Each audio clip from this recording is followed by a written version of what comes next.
Thanks for watching County Report This Week. I'm Susan Kennedy. We begin this week with the proposed curfew for Montgomery County teenagers and the nerve this measure has struck throughout the county. It was a full house at the council office building for the public hearing on the bill, which was introduced by County Executive Ike Leggett. Mr. Leggett created the measure to address issues with increased gang activity and crime involving minors. It is not designed in some random way to just simply start picking up young people all over the place and to discourage them from doing what we consider to be very wholesome things which they can actively participate in through the county.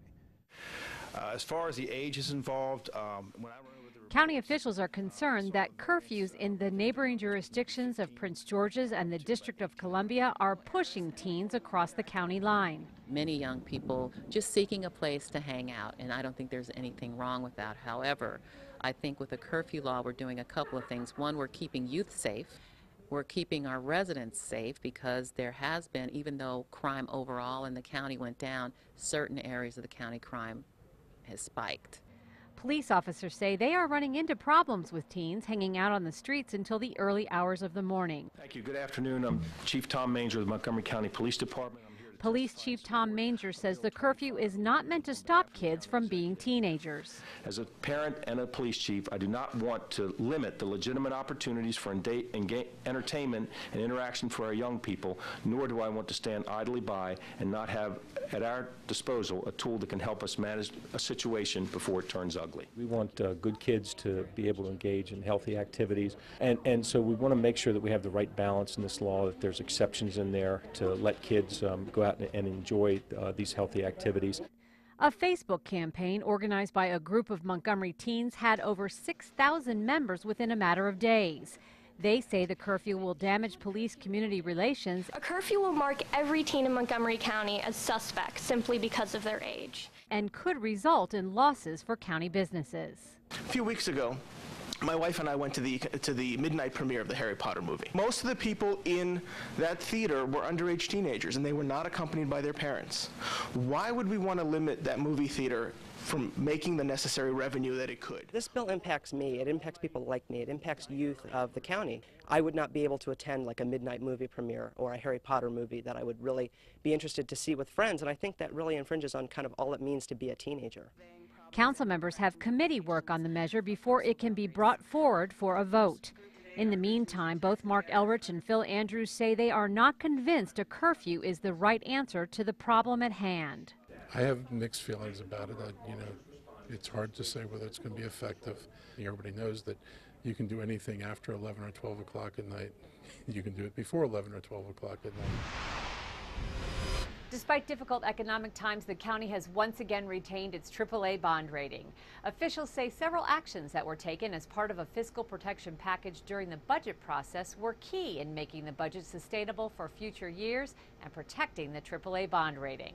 The state of Maryland has been identified as one of 5 states that may lose its AAA bond rating, and so we were afraid this week, hearing that the state was in jeopardy, that we thought our rating would also be in jeopardy. The news we received today from all 3 bond rating agencies puts Montgomery County in very solid footing.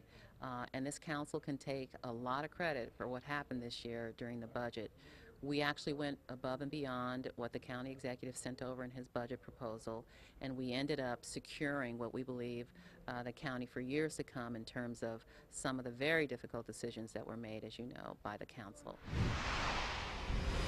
With the excessive heat across the region, the Montgomery County Fire Department has been extra busy taking emergency calls about heat exhaustion and transporting residents to the hospital. Fire Chief Richard Bowers is urging residents to stay cool and continue to take preventative measures. Here's Lorna Virgili with more. Lorna? Susan, with the temperatures still reaching the high 90s, the fire department has been transporting an average of 6 county residents to local hospitals on a daily basis. And that is why they want to make sure the residents understand the need to take safety precautions. We've seen a number of heat exhaustion incidents, a couple of heat stroke, which is the worst type of heat exhaustion, but it's impacted heat exhaustion-wise the residents, those that pass through Montgomery County, and even our troops because of the number of incidents that we've run. It just takes an enormous toll on our guys and girls out there running the incidents. Among the recommendations, increase fluid intake regardless of activity level, and don't wait until you're thirsty to hydrate. The key is this right here: hydrate, hydrate, hydrate. Try to stay out of the sun as much as possible. Wear loose clothing as much as possible. Light clothing is extremely helpful. And more importantly, try to curtail some of the outside activities that you may have scheduled.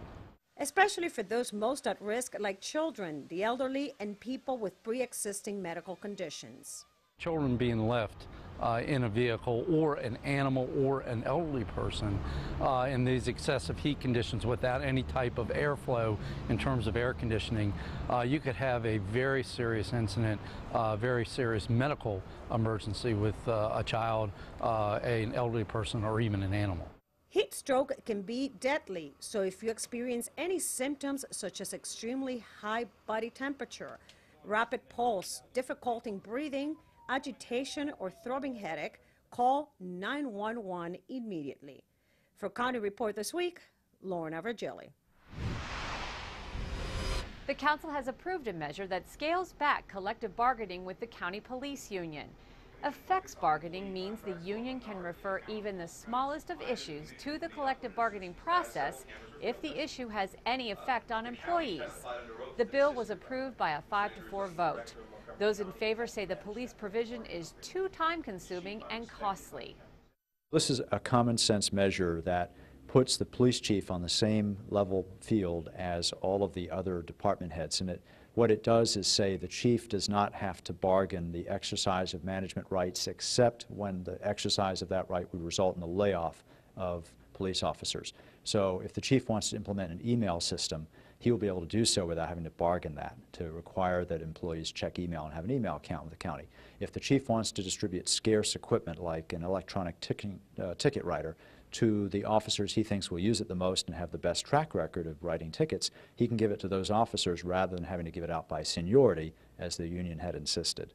So he won't have to bargain that. Those are the types of things that the chief will be able to do in the public interest and in the interest of an efficient police department without having to go through a long process that might result in months or years of delay.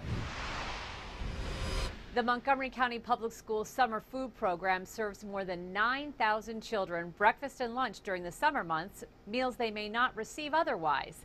County leaders gathered to celebrate the success of this program that is growing by leaps and bounds. Hunger does not take a vacation. That's the theme of the summer food program sponsored by Montgomery County Public Schools. The program has 111 sites where breakfast and lunch are served each day while school is out. Do you like the food in the... Council President Valerie Irvin pushed to expand the program back in 2007 when she learned federal dollars were available. The first things I did as a council member beginning in 2007 was to begin some work on why is it that we have all this federal money but we're not using any of it. In 2007 there were 80 program sites. 2008 we went to 105 program sites, and now in 2010 there are more than 120 program sites. And so I couldn't be more thrilled at how good it feels to know that when we all work together, kids win. The food program serves some 9,000 children throughout the county. That's up from 6,000 last year. At the 6 walk-in sites, any child under the age of 18 can receive a free meal. Superintendent Dr. Joshua Starr says this program is especially vital during these tough economic times. Unfortunately, we still have kids who are in need and kids who may not get a healthy meal during the summer, and we want to make sure that our kids are well taken care of. Many families in this cluster on average make about $40,000 a year, and these kids get free meals during the school year, but when it's summer, no one's taking care of them, and so we're very concerned about the rest of the kids that don't have access. Kennedy High School is one of the sites offering the program, and kids there were more than happy to share their satisfaction. What would happen if you didn't come here? I want to get the good nutrients that I usually get. Estoy llevando a los niños para lunch y desayuno. Ojalá que el otro año tenga. So I've been taking my children to the lunch program, and they were also able to take advantage of the breakfast program. And I hope that next year that it will also be available so I can use it. The program is available through August 19th. For more information, visit montgomerycountymdschools.org/parents and visit the Summer Meals Program link. Still ahead on County Report this week. Believe it or not, it's that time of year again. School supplies are on the shelves, and Montgomery County Public Schools are doing their part to help some families in need. I'm Rockville 11's Bridget Breuer. Coming up next, we'll tell you how Rockville is about to combat the white-tailed deer problem when County Report this week continues. Serving your community is a great feeling. The Montgomery County Volunteer Center can connect you to hundreds of volunteer opportunities available throughout the area. Are you a student, senior, professional, community group, or business looking to serve? Simply visit our website to select what's right for you and help celebrate the 25th anniversary of Community Service Day by taking part in our Pledge 25 Challenge. The Montgomery County Volunteer Center. Make an impact in your community. Where will you serve? Welcome back to County Report this week. The 2011 National Night Out is set to take place next week. Here with the details of this crime prevention event is Officer Janelle Smith with Montgomery County Police. Officer, how are we recognizing that day here? Well, Susan, on Tuesday, August 2nd, the department, in conjunction with the communities in Montgomery County, will be recognizing National Night Out by participating in several community and public activities throughout the county. At many of the activities, officers will be present to talk to citizens of the community, and the police chief, Thomas Manger, as well as other county executive representatives will be making stops at certain activities throughout the county. At these activities, officers will be available to speak with community members, and there may also be police demonstrations at some of the activities. This is the 28th year, if I am correct, that there's been a National Night Out. Do the police feel that this is a great tool to work with community members? Yes, this is the 28th year that we'll be participating in these activities, and the police officers do enjoy getting out to their communities and meeting the citizens that they serve on a daily basis. We feel that National Night Out activities can increase the comfort level between citizens and the officers that they see on the street. And what should folks do to find out if anything's going on in their neighborhood? To find out about activities in their neighborhood, each citizen can contact their district station and speak with the community services officer at that station. Okay, sounds great. Thanks very much, Officer Janelle Smith, Montgomery County Police. The White-Tailed Deer Task Force recently made their recommendations to Rockville's mayor and council about how to solve the city's deer situation. The citizen-run task force was charged with updating the current policy and studying the impact of deer on the Rockville community. Rockville 11's Bridget Breuer has more on this issue. Bridget? That's right. White-tailed deer continue to be a problem in Rockville. That's why the city decided to do something about it. Steve Mader is Rockville's Superintendent of Parks and Facilities. He met us at the corner of Gaither and Goody Drive, a hot spot for deer-related accidents, to discuss the deer situation. I think deer have become very much adapted to urban areas. It doesn't take a whole lot of area to support deer. They feed on just about anything that's in your yard. Development tends to push them out of maybe the forested areas. They adapt well. They're not afraid of us. We talked to a few residents to get their thoughts on the issue. I think everybody agrees that the deer population is just too high for the carrying capacity. Even if you accept the fact that there are going to be deer, the number of deer is just much too high. The White-Tailed Deer Task Force has been studying how to control the deer population in the city for the past year, and they recently presented their findings to the mayor and council. The report included solutions to address the problem. One option would be a controlled hunt. And generally in a managed hunt, the way they're set up is it's during a time period. So you would, for example, close a park for a week or whatever, and generally, from what I understand from the counties that we met with, they go in and they want to shoot as many deer as they can. A managed hunt would have to be very, very managed, considering the density of the population here and how many buildings there are here. And I would be against a hunt in general, since there are many other ways to deal with the deer other than a hunt. Yeah, there is an alternative, and there has been research done. One is actually tranquilizing deer, catching them, and doing surgery on them, basically tying their tubes. Next steps, there's a public comment period for residents to weigh in on the report, which can be found online. The task force will then go back to the mayor and council this September for approval on the report.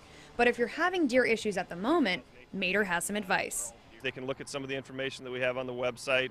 We talk about fencing, there's some deer deterrents.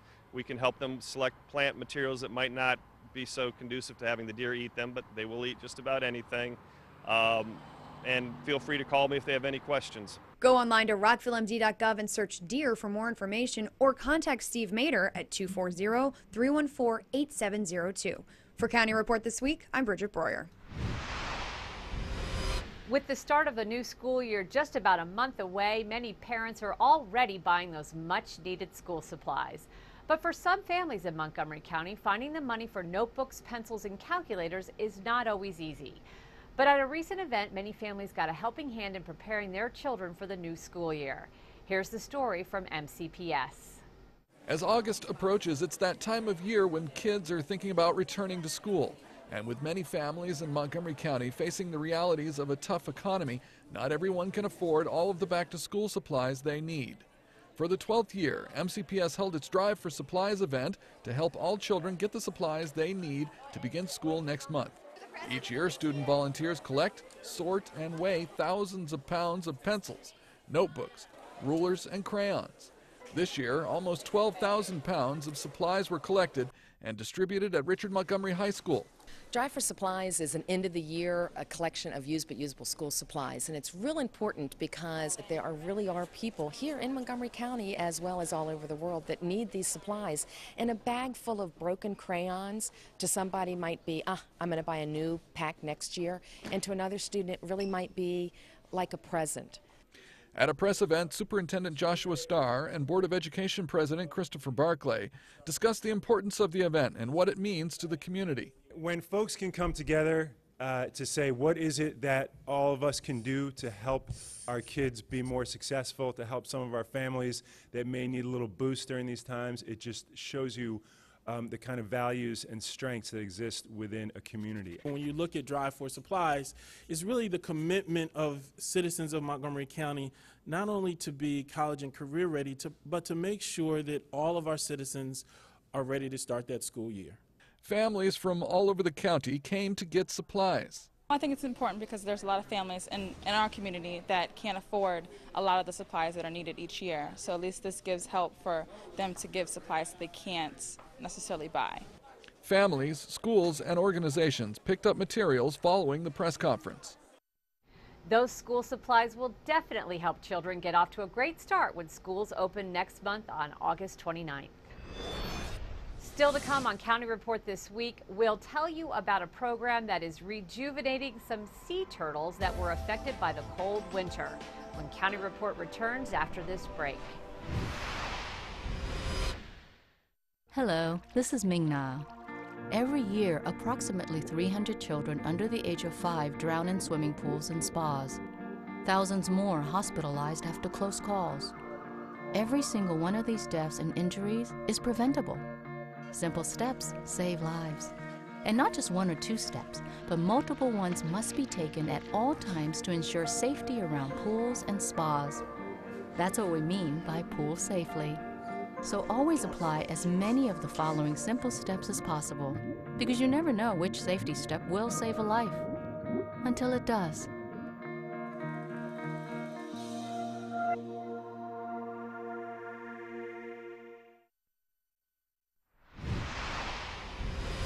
Welcome back.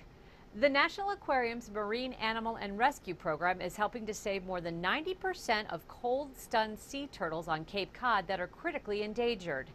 MCM's Think Green visited the National Aquarium to find out more about this rehabilitation program. The National Aquarium in Baltimore does more than excite and entertain visitors with a glimpse into aquatic life. The Marine Animal Rescue Program has successfully rescued, treated, and returned more than 80 animals back into the wild. Right now, they are rehabilitating close to 10 Kemp's Ridley sea turtles that were rescued all the way from the shores of Cape Cod in Massachusetts. With me is Laura Banke, Director of Conservation. Welcome to the show. So what is cold stunning? If you think of hypothermia, That's basically the sea turtle equivalent of hypothermia, is cold stunning. And how is it that the sea turtles are affected now as opposed to like years ago? Well, our sea turtles are reptiles, and like most reptiles, they're cold-blooded, so they like to be in warmer temperatures. They spend their winters down in the southern part of the United States, and in our area, they'll migrate up the east coast as the waters warm up. And then they'll migrate down as the waters cool down. But the climate change in this area has been affecting our weather patterns, and the sea turtles are often caught off guard when it's time to migrate down, and they become cold stunned. What kind of treatment do they receive here? I mean, what is it that you guys do? We do everything. We have a great veterinary staff here at the aquarium, obviously taking care of the rest of our animals. And it depends on how bad or good the sea turtle is when he gets in here. There's a lot of stress on our marine animals right now. For example, a lot of people have heard about the trash in the ocean, and that's true. I mean, there's a lot of plastics in the ocean and a lot of things. Here in Baltimore City, if a cup gets thrown on the street, it eventually runs into the Chesapeake, or into Baltimore Harbor, then the Chesapeake Bay, and then into the ocean. And you can imagine one cup turns into 2 cups, turns into millions of cups. Here at the aquarium, we feel like we need to be a model for how people can take care of the earth in their own houses and in their own backyard. So we do composting, recycling, we have green roofs, we have cisterns. We try to use green products or recycled products in everything we do. Thank you so much for all that you do. You're a true inspiration. The conservation program gets a lot of help from volunteers, but medical equipment, medicine, and food for caring for these animals is expensive. For more information, check out aqua.org/conservation. Now, here's a quick wrap-up on the completion of the Montgomery College Rockville Science Center. The new Science Center is open for business at Montgomery College's Rockville campus. The official grand opening of the building is scheduled for late September, but classes are already taking place in the new state-of-the-art building. The final stage of construction was the completion of the stormwater management facility, which serves the entire campus and surrounding area. This created several bioretention areas, commonly known as rain gardens. North Campus Drive was reopened in May as that work was completed. The signature Rockville campus pond now has a large fountain to aerate the water and features a wooden walkway for science classes to use to conduct field work in and around the water. The new greenhouse captures rainwater for use on the plants. Solar electricity generation, a green living roof, and high-efficiency heating and air conditioning are just a few of the features that will eventually make this building LEED Gold certified.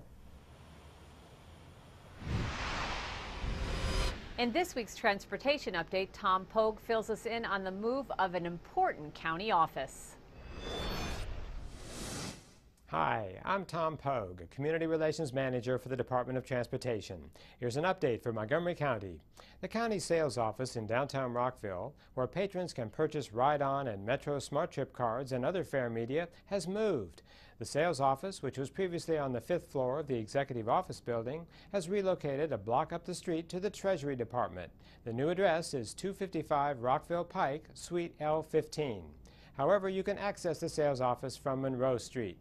Parking is available on-street, in the garage at 51 Monroe Place, and in the lot in front of the Regal Movie Theater between East Montgomery Avenue and East Middle Lane. The Rockville Metro Station is a block east, and many buses serve the area. The Treasury Department sales office is open Monday through Friday between 8 a.m. and 4 p.m. Up to 4 tellers can serve you there, so there should be less waiting time than the previous sales location. Note, you can also buy Ride-On and Metro Fare Media online, by mail, or at selected retail stores. For more information on Fare Media and other sales outlets throughout the region, go to our website at montgomerycountymd.gov. We're working to keep you moving. Up next on County Report, a tiny four-legged friend who's looking for more than just a new home. But first, do you want to keep cool while gardening? We have an idea for you when County Report This Week continues. Come on down to the 63rd Annual Montgomery County Agricultural Fair. Fantastic food and fabulous rides provide fun and entertainment for the whole family. Witness the excitement of pig racing, monster truck madness, and Demolition Derby's Night of Destruction. There are hundreds of activities, loads of entertainment, and kids under 11 get in free. Visit mcagfair.com for more information. 63rd Montgomery County Agricultural Fair is open from August 12th to August 20th. It's utterly terrific. Welcome back to County Report This Week. Now it's time for this week's Brookside Gardens Clips and Tips. Hi, I'm Mark Richardson. I'm the Adult Programs Manager here at Brookside Gardens. I'm standing in front of Herb Hill, one of our edible plant gardens. This year at Brookside, we're really focusing our efforts on growing food throughout the garden. So if you come to visit us this year, you see edible plants in just about all of our display beds. We really like to try to encourage people to grow plants at home, and one of the best approaches you can take is think about putting your edible plants, your tomatoes, your cucumbers, in the front yard instead of the backyard. It's a great way to really make sure that you maintain that garden throughout the growing season. You walk by it about 3 or 4 times during the day, and you can pull a weed if you see it or grab that ripe tomato for dinner. Some of the foolproof plants you might try that you'll really have success with. Any tomatoes are really going to be pretty easy to grow, and you'll get lots of great rewards from growing tomatoes. Cucumbers are also very easy to grow, and a lot of the squashes, summer squash, zucchini, those are all really easy to grow. Great ones to try in your home garden, and we really like to try to encourage you to grow them at home this season. In our Pet of the Week segment this week, Kathy Stanhope has a Chihuahua that needs both a new home and a new name. Hi, this is Kathy Stanhope with your Pet of the Week at the Montgomery County Humane Society, and I am looking for a very special owner for a very special little girl. I'm here with a little girl who's so special she doesn't even have a name yet. She's just being identified with tag 294, and she has been found as a stray. We've just found her. She is about 10-year-old Chihuahua, and as you can see, she maybe has a face that only a mother can love. She doesn't have any teeth right now. She doesn't have any teeth at all, and she needs to be fed wet food because she can't eat the dry kibble, and she's going to need to be handled very, very gently. So we're looking for a very special owner who wants to give this scared little girl a home. She's just realized that she's outside. She's just beginning to shake. But she's very, very sweet. She loves belly rubs. She's very affectionate. I don't know if you can see, but there's something a little odd about her tongue, that her tongue always sticks out to the left side of her mouth. Makes her kind of cute. It's kind of an endearing quality. And she's seeing another big dog off camera right now, so she's just beginning to shake a bit. So she doesn't normally shake like this, but she's just sweet, and we need a very, very special parent to come adopt this little girl because I think she's got years of love to give yet. Chihuahuas can live another 10 years. They can live a long time. And she just really doesn't like being in the cage. So please, come on down to the Montgomery County Humane Society in Rockville and ask for the little Chihuahua 294. We're going to give her a name soon, but she doesn't have it yet. And come meet her or another dog just like her. Give us a call at 240-773-5967 or visit us at the web at mchumane.org. Come and meet this little girl and take her home. She will definitely be your new very best friend. And finally, the council took time to recognize the retirement of prominent transportation official Neal Peterson. Mr. Peterson spent 30 years working for the State Highway Administration and oversaw the construction of the Inner County Connector. Compared to the rest of the state of Maryland, Montgomery County engages in some of the highest level of dialogue and some of the most challenging issues that we have anywhere in the state. Even though he is stepping down, Mr. Peterson will still serve as an advisor to the ICC project. Well, that does it for County Report This Week. I'm Susan Kennedy. Thanks for watching.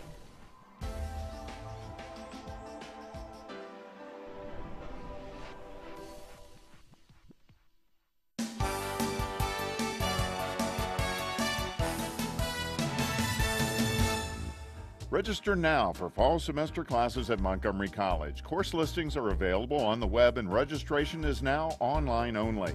For assistance and information, stop by the Admissions and Records Office online or at any of our 3 campuses.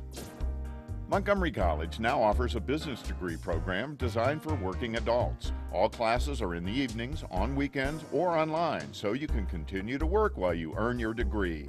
Classes begin August 29th. Apply today. Local crafters and artists are invited to participate in MC Marketplace. The Montgomery College Alumni Association will sponsor the juried event in October to raise money for scholarships and alumni events. Apply today to sell your wares and help MC students at the same time. For more information about the endless possibilities at your community college, visit our website.